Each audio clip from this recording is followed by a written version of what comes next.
On est là, oui. Je sais qu'on est un petit peu choqué parce qu'on célèbre des anniversaires importants. Et il faut que je m'arrête là parce que je suis proche d'arriver à ces points-là.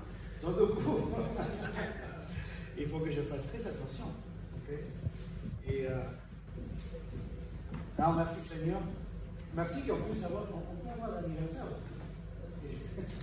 Ça veut dire que le Seigneur, il n'a pas encore fini avec nous. Et donc, ça me fait plaisir d'être parmi vous ce matin. Je suis seul et on prévoit des choses et le Seigneur montre autre chose. Et la semaine dernière, c'était la maladie et la grippe. Donc, ma fille, ma femme, et lundi, accident normal, et ma fille à l'école. Donc, quelqu'un est tombé dessus, donc on est parti aux urgences, l'épaule. Donc voilà, c'est pour ça que David n'est pas là.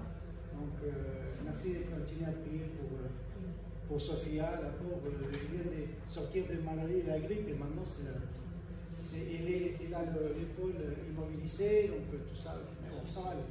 Il n'y a pas de fracture. Et c'est son anniversaire demain? Et demain, c'est l'anniversaire à Sophia. Et il va avoir 15 ans. Voilà. 15 ans demain.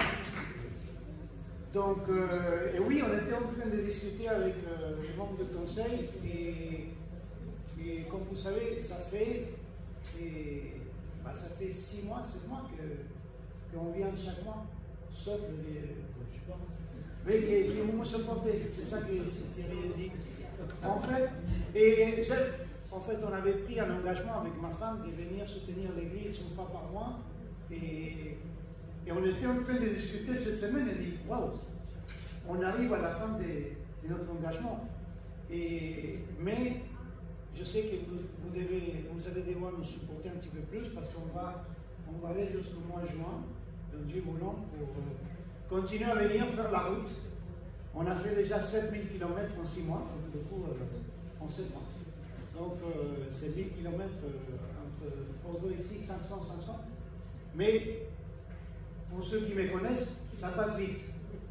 Et conduire pour moi. Donc, mais merci Seigneur donc, pour la possibilité qu'il nous a donnée de venir ici et participer et voir aussi ce que le Seigneur il fait dans cette église-là. C'est merveilleux. Et aujourd'hui, on était en train de discuter par rapport aux bases qu'on est en train de mettre en place pour cette église. Et c'est très encourageant de penser ça. De penser que le Seigneur, c'est lui qui amène les personnes à lui, mais c'est notre responsabilité de continuer, de marcher avec lui et de marcher de façon que lui il veut. Okay? Donc voilà, ça c'est à titre d'introduction. Merci pour me supporter et je sais que Thierry elle me supporte parce que je dors chez lui chaque fois que je viens ici et je ronfle pas, c'est lui qui ronfle et je suis un témoin. Mais on ne va pas aller loin comme ça parce que sinon on va compter tous nos secrets et ça c'est pas bon. Et donc aujourd'hui on va rattraper, je ne sais pas si vous rappelez, on a commencé notre étude de l'épître, de la lettre de Paul aux Éphésiens. Okay? Donc, je vais essayer de faire un petit résumé. Je sais que la semaine dernière, j'étais par vidéo. Okay? Et aujourd'hui, on est là en live, en direct. Et on va faire un petit résumé, c'est là où on était et là où on arrive aujourd'hui. Mais avant ça, on va prier. Seigneur, merci pour ton amour, merci pour ta grâce. Seigneur, merci pour ces moments qu'on peut passer ensemble, Seigneur, et on peut apprendre de ta parole, Seigneur. Et on veut, Seigneur, que tu nous enseignes, Seigneur, et on prie ça au nom de Jésus-Christ. Amen. Ok, donc vous vous rappelez, cette épître, cette lettre de Paul aux Éphésiens, c'est une lettre qui, Paul était tellement encouragé pour cette église à Éphèse, et en même temps, il voulait rassurer les fondements d'une église, à cette église-là, et par l'intermédiaire de cette église, à d'autres églises aussi, Donc, et le cœur de cette lettre-là, c'est le mystère que c'est l'Évangile. L'Évangile, c'est les bonnes nouvelles. Quelles sont les bonnes nouvelles? Que Jésus-Christ, il est venu, c'est lui qui n'a pas commis de péché, et il est mort à la place, à ma place, dans ces croix-là. Mais il n'est pas resté là, il a ressuscité, et il a ouvert un chemin pour nous. Donc du coup, ça c'est les bonnes nouvelles. Et car Dieu a tant aimé le monde.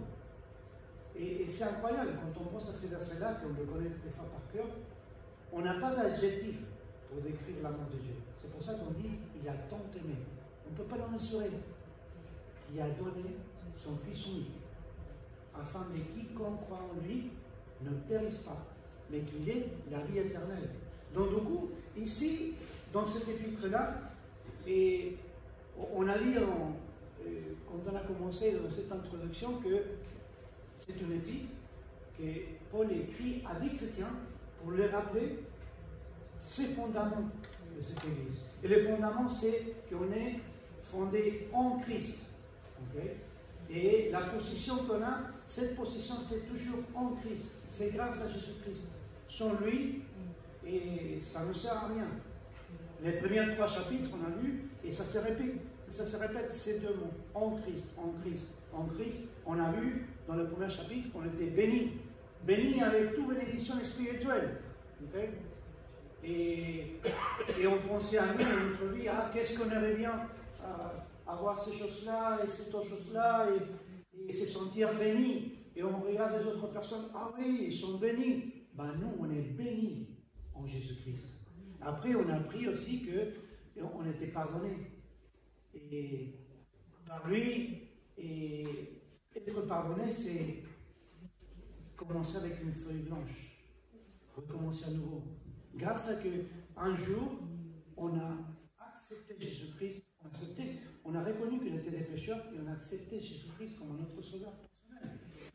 Après, on a appris aussi qu'il n'a pas seulement nous a pardonné, il nous a choisi et pour faire partie de sa famille. On a été adoptés. Et comme on est adopté, on est héritier de ces bénédictions aussi. Donc, et dans ces premiers chapitres, 1 et 2, on parle de l'appartenance qu'on a en Christ.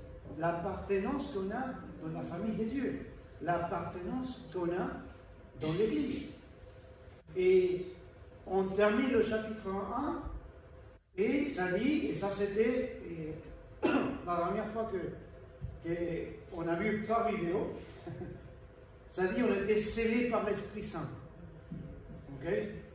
Les derniers versets du chapitre, en fait, le chapitre 1, verset 13 et 14, ça dit, on lit vous aussi, après avoir été entendu la parole de la vérité et l'évangile de votre salut, en lui, vous avez cru et vous avez été scellés du Saint-Esprit qui avait été promis. Donc l'idée d'être scellé, c'est l'idée de la conclusion d'un contrat. Vous voyez, c'est scellé, c'est fini, c'est approuvé. Et quand on met un tampon qui dit, voilà, c'est suffisant. Et ça donne l'idée d'une signe de propriété, d'appartenance. Ok? Ça appartient à Dieu. Et être scellé aussi, c'est l'idée d'avoir, c'est comme un gage. Un gage qui ne peut pas, qui est sécure. Et qui a la sécurité, qu'on ne peut pas enlever ces gages-là. Je ne sais pas si vous vous rappelez, je parlais et moi j'aime beaucoup les voitures, okay, pour ceux qui me connaissent. Et à l'époque, quand on demandait un prêt voiture à la banque, et il y avait des gages, n'est-ce pas? Du coup, on ne pourrait pas revendre la voiture sans payer le gage. Aujourd'hui, il n'y a plus de gages. Mais quand on va acheter une nouvelle voiture, on demande s'il n'y a pas de gage. Okay? Et le certificat de non-engagement, non-gage. Mais ce qui est incroyable avec l'Esprit Saint de Dieu, c'est le jour qu'on accepte Jésus-Christ comme notre sauveur personnel, on est scellé, ça dit Paul. Ça veut dire, c'est suffisant, c'est fini. Okay? Et on est scellé et on appartient au Seigneur.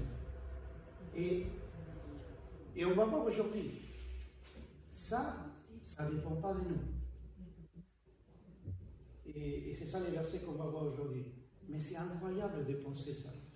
C'est incroyable de penser dans le premier chapitre, c'est de penser et de reconnaître que tout ça, c'est grâce à Jésus-Christ. Du coup, dans ce premier chapitre, on a reconnu, c'est grâce à Jésus-Christ qu'on est béni, qu'on est séparé, on est saint, et on est adopté, on est pardonné, et on a commencé, et ça c'était dimanche dernier, dans ce chapitre 2, maintenant il faut revoir un petit peu, reconnaître notre condition, comment elle était, notre condition. Donc je ne sais pas si vous vous rappelez, le premier verset, ça dit, vous étiez morts par vos offenses et par vos péchés. Vous étiez morts. Et j'avais évoqué l'idée le mot mort, qui on a traduit mort ici. Vous voyez, le Nouveau Testament est écrit en grec. Et le mot mort, c'est le mot en grec nekros. C'est le mot qu'on utilise pour, quand on dit quelqu'un qui est au cimetière, il est nekros, il est mort. Ok? C'est fini. Il n'y a pas de vie. Il n'y a rien. On ne peut rien faire. Il est nekros. Et la parole de Dieu, il a dit, sans Christ, on était comme ça, mort. Et ça parlait d'une séparation. Okay? Ça parlait de que notre destinée, on était destiné à des enfants de colère. Ça dit la parole de Dieu. Vous voyez, on était tous des pécheurs, séparés de Dieu, et le salaire de péché, c'est quoi? C'est la mort. C'est la séparation de Dieu. Et après, on a avancé dans les chapitres, et on a vu la cause. La cause, c'était quoi? C'était nos fautes, nos péchés. Donc, personne n'est saint. Et personne n'était saint. Okay? Et je vais vous dire, même avant, moi j'ai rencontré Jésus-Christ comme mon sauveur personnel quand j'avais 5 ans. Donc vous dites, Miguel, tu es tellement pécheur à l'âge de 5 ans, avant 5 ans, bah, il fallait demander à ma mère et là, vous avez la réponse tout de suite. Hein. Mais le problème, c'est que le péché, il était déjà en moi. Il était déjà en nous. Et ça a commencé avec la chute de l'homme, okay? Adam et Ève. Avant, il y avait une relation directe entre Adam et Ève et Dieu. Et cette relation, elle s'est coupée dû au péché. Et le péché a séparé l'homme de Dieu. Mais Jésus-Christ, il est venu pour ouvrir un chemin entre Dieu et l'homme. C'est pour ça que c'est grâce à lui qu'on peut appartenir à sa famille. Donc, on a continué, on a dit, bah, c'est pas seulement qu'on était des pécheurs, on s'est conformé à ces mondes-là. Et on commençait à faire des choses comme eux, ils font. Et après, on se pose la question, ah oui, mais pourquoi ça m'arrive telle chose et telle autre chose? Pourquoi j'ai cette conséquence? Ah oui, j'ai pas de chance. J'écoute pas mal ces types de phrases-là. Ah ouais, je n'arrive plus. Mais en fait, on se conforme à des choses que ce monde nous propose et on ne va pas arriver. Parce qu'en fait, si Jésus-Christ n'a pas commencé une nouvelle vie en nous, et si on continue à bâtir avec Jésus-Christ comme priorité à notre vie, ça va être difficile. Et on se conforme à ce que les autres font, au lieu de se conformer à ce que Dieu dit qu'on fasse. Et on retrouve ça dans sa parole. Donc, ça, c'est le côté négatif. Okay? Il fallait le dire. Okay? Mais vous, ok, Miguel, j'ai compris ça. J'ai accepté Jésus-Christ comme mon sauveur personnel un jour dans ma vie. Mais tu sais, j'ai continué à être un pécheur et ma condition, des fois, c'est pas ce que j'aimerais bien avoir. Bon, j'ai je veux aussi vous dire que c'est une réalité aussi dans ma vie. Même l'apôtre Paul, il disait, le bien que je voudrais faire, je ne fais pas. Et le mal que je ne veux pas faire, je fais. Il dit, maudit de moi. Et qui peut me séparer de ces corps qui m'amènent à ce type de choses-là? On arrive à des bonnes nouvelles.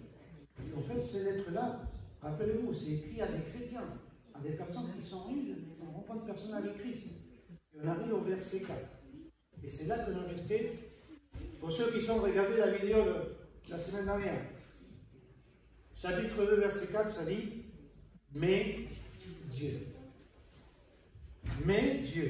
qui est riche en miséricorde. Dans notre traduction, ça dit en compassion. À cause du grand amour dont il nous a aimés, nous qui étions morts par nos offenses, nous avons dû vivre avec Christ. C'est par grâce que vous êtes sauvés. Mais Dieu. Je ne sais pas vous, mais quand j'écoute ces deux mots, mais et Dieu, ça m'encourage. Pourquoi? Parce qu'en fait, l'idée, je ne sais pas si vous vous rendez compte de ça, mais chaque fois qu'il y a, et on explique quelque chose, et on arrive à mais, ça veut dire que tout ce qu'on a expliqué avant, c'est conclu, c'est fini. Et si on a un mais, ça veut dire qu'à partir de mais, il y a la réalité qui va arriver après. Donc quand on pense à ça, et on dit, on a parlé de notre condition. La cause, c'est nos fautes, nos péchés. On se conforme à ces mondes-là. Il y a autre chose que la façon qu'eux ils font, ça nous amène à nulle part. Et des fois, on s'éloigne. Mais merci Seigneur, parce que ça existe un mais Dieu. Vous voyez, ça ne dit pas mais Miguel, mais l'Église dit non, mais les anciens de l'Église sont responsables de non. Ça dit mais Dieu, qui est riche en compassion, en miséricorde. Et vous avez pas mal de versets quand on pense d'abord à la compassion de Dieu, de Christ. Il a dit, nous, qui étions morts, séparés, nécros, par nos offenses, nous a rendus vivants. Et je ne sais pas vous, mais j'imagine les Éphésiens, quand ils reçoivent ces lettres-là de Paul, et ils avaient besoin d'être rappelés de ça. Pourquoi? Parce qu'en fait, oui, on est scellé, c'est pas Christ, on fait partie de la famille de Dieu. Ça, personne ne peut l'enlever parce que ça dépend de Dieu. Oui, mais pendant le cheminement, dans ces vies-là, on se salit. Et des fois, on se sent sale. Et dans notre tête, ça commence à nous rappeler nos fautes et nos faiblesses. Et les amis, quand on arrive à ces points-là, ça m'arrive à moi, même aujourd'hui. Il faut penser que ça existe un mais Dieu qui est riche en compassion, en miséricorde. Et quand on pense à la compassion, j'ai quelques versets, il faut aller vite. Et des exemples de compassion du Christ. On va si on trouve. Et dans Luc, et chapitre 7, versets 11 et 13, ça dit, le jour suivant, Jésus alla dans une ville appelée Naïm, ses disciples, et en assez grand nombre, et une grande foule faisait route avec lui. Lorsqu'il fut près de la porte de la ville, voici qu'on portait en terre un mort, fils unique de sa mère qui était veuve. Beaucoup d'habitants de la ville l'accompagnaient. En voyant la femme, le Seigneur fut rempli de compassion pour elle. Elle lui dit, ne pleure pas. Et après, si on continue l'histoire, c'est la résurrection de ce fils et cette veuve. Okay? Mais moi, ce que je vois ici, c'est, regardez, la compassion du Christ, c'était vers la veuve, vers ceux qui souffrent. Parce que quand on est nécros, séparé complètement là des dieux. C'est comment aller dans ce cimetière et dire voilà, c'est fini. Et quand c'est fini, il faut regarder autour de nous, et c'est ça que le Seigneur regarde toujours autour, et il voit les personnes, et il a compassion. Donc on regarde notre façon de voir le Seigneur, ça dit, Matthieu chapitre 9, et verset 36, à la vue des foules, il fut rempli de compassion pour elle, car elle était blessée et abattue, comme des brebis qui n'ont pas d'énergie. La compassion. Et regardez, le regard de Jésus, c'est un regard de compassion. Parce qu'il regardait la foule, il le regardait comme des brebis sans berger. Sans un issue de secours, sans un espoir. Et nous, on était comme ça sans Christ. Donc pourquoi Paul rappelle ça à des chrétiens? Parce qu'en fait, les amis, dans notre cheminement avec le Seigneur, on commet des fautes, on est faible. Et on a besoin de se rappeler que c'est lui qui nous a nettoyés auparavant. Nous a dit, ne t'inquiète pas, Miguel. Tu peux revenir à moi encore une fois. Bien sûr, il faut se repentir. Mais au niveau d'appartenance, tu appartiens à ma famille. Et ça, c'est fait une fois et pour tout. Et à la vue de la foule, il y avait la compassion. Mais Dieu qui est riche en miséricorde. La miséricorde, la compassion, c'est de ne pas donner ce qu'on mérite. De ne pas nous donner ce qu'on mérite. On méritait la mort, la séparation.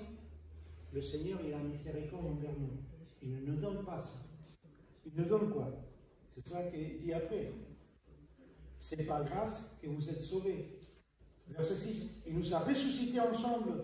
Il nous a fait asseoir ensemble dans les lieux célestes en Christ Jésus, afin de montrer dans le siècle à venir l'infinie richesse de sa quoi? De sa grâce, par sa bonté envers nous en Jésus-Christ. Car c'est par la grâce, verset 8, que vous êtes sauvés, par le moyen de la foi. Et cela ne vient pas de vous, c'est le don de Dieu. Vous vous rappelez que je vous ai dit, la grâce de Dieu, le cadeau de Jésus-Christ, la vie éternelle, ça ne dépend pas de nous. Ça dépend de son Fils Jésus-Christ. Il y a un psaume qui dit que sa grâce et sa miséricorde se renouvellent chaque jour dans notre vie. Et pourquoi ça? Parce que, comme je dis, on est des enfants. Et je ne sais pas si vous avez des enfants. Moi, j'ai des enfants. Et ils ne sont pas parfaits.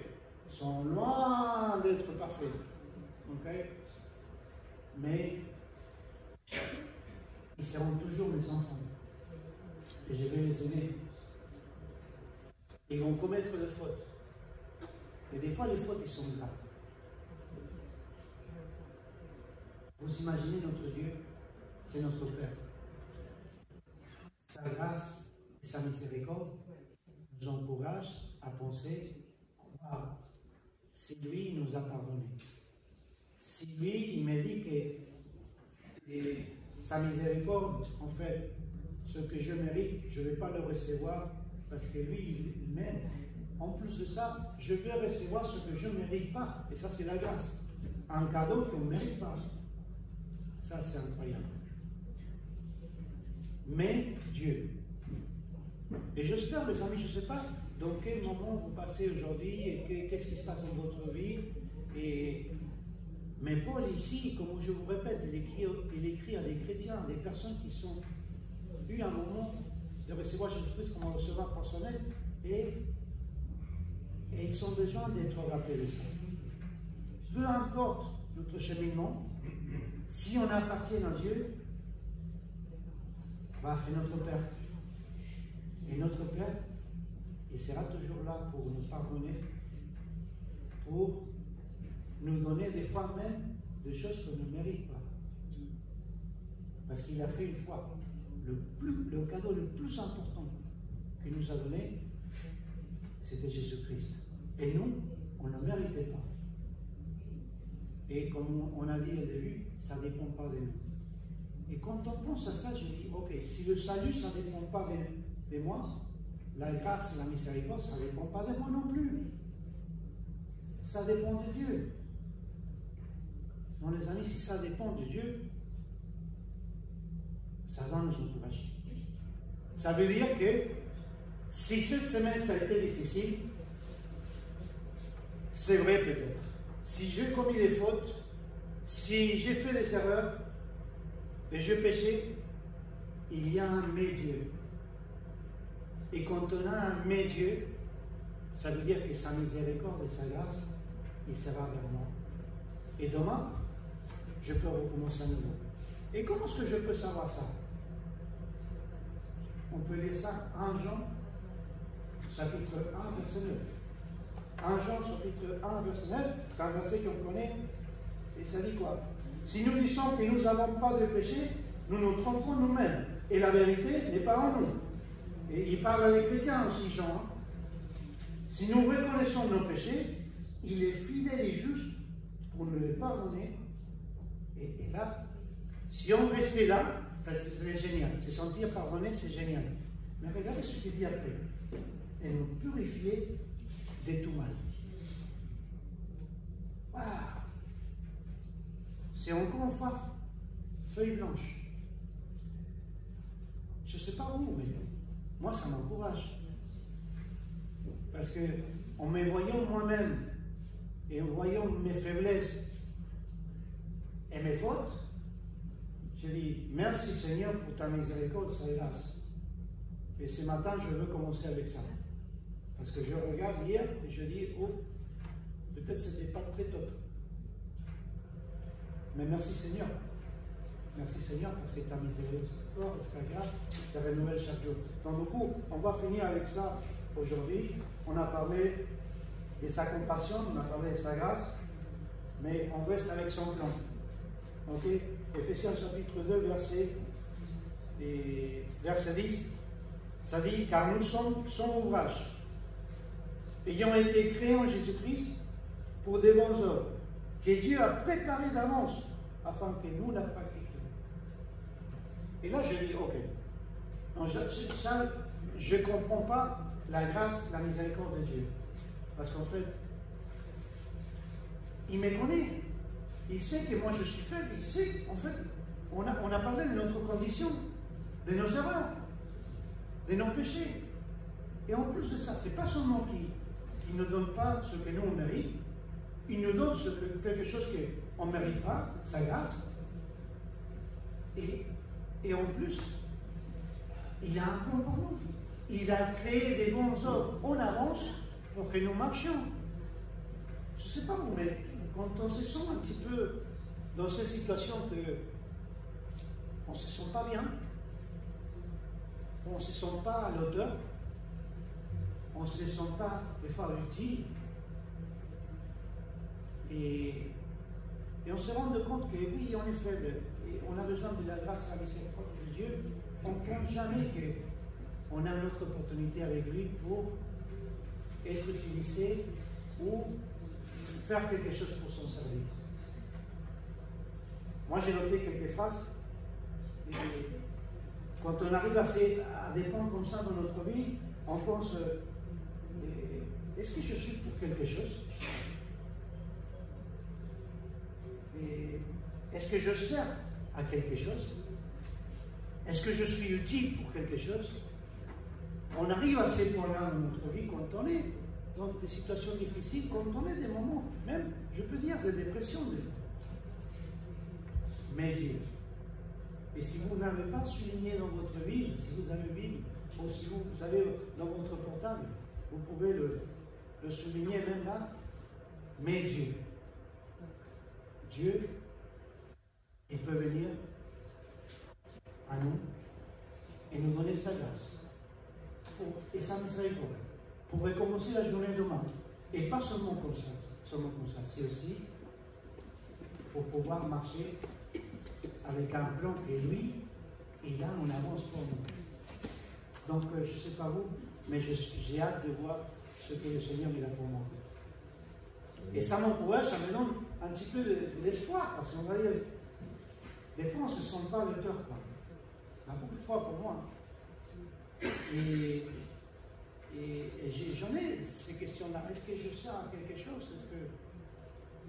Mais Dieu, vous voyez, et ces grâces-là, ça ne dépend pas de moi.